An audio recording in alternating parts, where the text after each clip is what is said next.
ជំរាបសួរពុកម៉ែបងប្អូនទាំងអស់គ្នាបាទថ្ងៃនេះគឺយើងមក unbox ជាមួយនឹង Samsung Galaxy A35 5G ផងដែរបាទយើងកំពុងតែធ្វើការហែកហើយអូខេហើយទូរស័ព្ទនេះដែរគឺខ្ញុំទិញពី shop នៅវៀតណាមអូខេឥឡូវយើងកំពុងតែធ្វើការ unboxing យ៉ាបោះហើយយ៉ាអែមអត់តាន់បានឃើញរបស់ទេឥឡូវយើងកំពុងតែធ្វើការបើកបណ្ដើហើយយ៉ា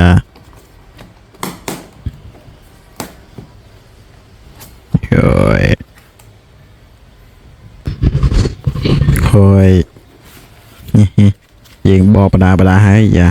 ចេញមកជារូបរាងបន្តិចហើយអូខេនេះបាទគឺ Samsung Galaxy A35 5G ជាទូរស័ព្ទថវិកាជាទូរស័ព្ទលំដាប់ថវិកា Samsung ដែលចេញក្នុងឆ្នាំ 2024 នេះផងដែរបាទឥឡូវយើងកំពុងតែធ្វើការបកអានេះ style iPhone នេះយ៉ា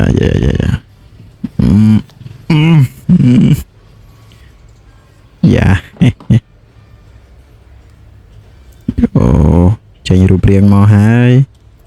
បាទអូ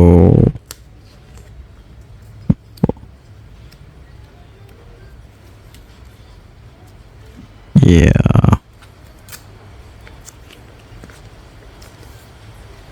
អូយមើលរូបរាងវាគឺជាង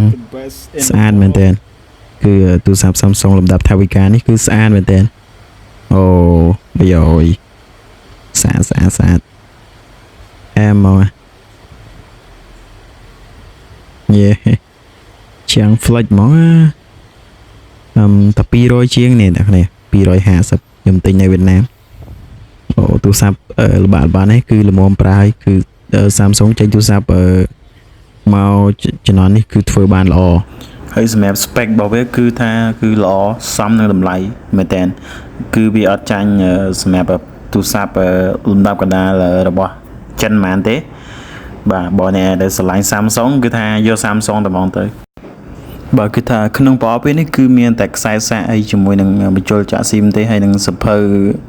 ណែនាំគឺលេងចរិតដូច iPhone នេះណាអើយ Samsung ដល់កហើយកាលពីមុនគឺលំដាប់កម្ពុជាឥឡូវនេះលំដាប់ថវិកាក៏មានក៏អត់ក្បាលឆ្នាំងសាដែរអ្នកនេះវាពិតជាគួរឲ្យសោកស្ដាយដែរចំណុចនឹងមួយបាទហើយសម្រាប់ការប្រើប្រាស់ខ្ញុំគិតថាវាគឺល្មមមែនតើល្មមក្នុងការប្រើប្រាស់វាល្អកាមេរ៉ាក៏វាល្អដែរបងប្អូនអរគ្នាខ្ញុំមិនចេះតែនិយាយខ្ញុំតេស្តហើយបាទបើសិនជាពុកម៉ែបងប្អូនណាស្រឡាញ់ដូចជាចង់ប្រើនៅជាមួយនឹង Samsung បាទលំដាប់ថវិកាមួយនេះគឺបងប្អូនអាចរកទិញនៅស្រុកខ្មែរបាទវាដំណើរការជាមួយនឹង One UI 6 One UI 6.1 Android 14ហើយ Samsung នឹងសន្យាថាអាប់ដេតទូរស័ព្ទនេះរហូតដល់N4 ឆ្នាំហើយនឹងអាប់ដេតប្រព័ន្ធសុវត្ថិភាពរហូតដល់5ឆ្នាំបាទទូរស័ព្ទលំដាប់ថវិកានេះគឺប្រហែលជាមានតែខ្ញុំទេគឺធ្វើវីដេអូដោយសារនៅខ្មែរខ្ញុំទៅ search មើលគឺអត់ឃើញមានអ្នកធ្វើវីដេអូអំពីវាអញ្ចឹងណាអូខេអញ្ចឹងប្រហែលជាមានតែខ្ញុំទេបាទហើយគឺខ្ញុំចង់បញ្ជាក់ថាទូរស័ព្ទនេះគឺល្មមប្រើបងប្អូនទាំងនេះគឺតម្លៃប៉ុណ្ណឹងគឺវាល្មមប្រើមែនតើបាទគឺទិញតែមិនខុសទេហ្នឹងហើយសម្រាប់ខ្ញុំគឺខ្ញុំ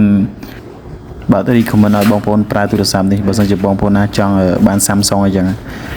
ចឹងវីដេអូហ្នឹងគឺខ្ញុំមានតែប៉ុណ្្នឹងទេបើសិនជាមានកំហុសខុសឆ្គងមេត្តាខន្តីអភ័យទោសផងបាទដោយសារតែខ្ញុំរៀនធ្វើវីដេអូដែរទេអូខេអញ្ចឹងខ្ញុំបាទបាយជួបខ្ញុំនៅវីដេអូក្រោយ